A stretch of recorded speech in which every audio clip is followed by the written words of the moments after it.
来关心浮尸案，警方扩大调查范围，并且公布上新的数字，为顶个月18开始，个半月内总共找到20区的浮尸，其中9个人是台湾人，家属都已经领登去啊。其中还有7个人是越南籍，警方嘛表示讲，确实有一个14个人的越南籍偷渡名单，即摆找到的7具浮尸拢是同一团的，有可能是先为越南坐船去到中国，才拍算要来咱台湾的。啊，到底是发生船难，还是讲互人弹掉塞落海？再个调查，高检署嘛伫今日调集6县市地检署开专案的会议。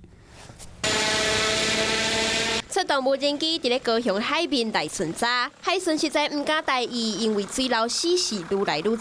早在伫咧2月底，高雄的外海都找到一具越南籍女性的水流死，伊因为超过时间留伫台湾，互送倒转去，敢若是为着要陪伫咧台湾工作的越南籍的翁婿，冒险偷渡来台湾，煞来归往，伊嘛互列做是这边调查范围。目前已解剖完毕，鉴定中。至于是否是偷渡入境，或有人蛇集团介入，目前正深入调查中。水流死案件，警方调查范围搁再扩大。顶个月18号到这个月29号，总共是找到20具的水流死，其中有9个人是本国籍，确定和进前怀疑的人蛇集团无关系。7个人是越南籍，搁有4个人身份是不明。警方嘛已经掌握一份越南籍偷渡客名单。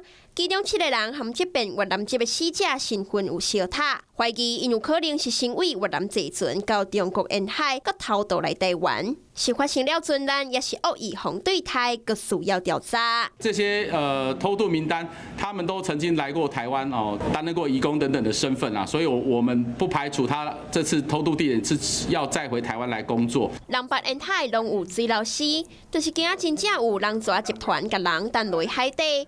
高检署和桃园、台中、台南等6大地检联手来侦办。刑事局法务部法医研究所嘛，加入来到3项 DNA 鉴定。20具的水流死，都有7个人是越南籍失联的移工。即摆台湾甲越南已经合作，是安怎要冒险来渡海？搁有剩的4个人的身份，搁爱等检警来调查，找出真相。嗨，我是庄宇杰，想要看到更多的新闻内容吗？赶快订阅华视新闻的 YouTube 频道，并且开启小铃铛，跟着宇杰一起看新闻吧。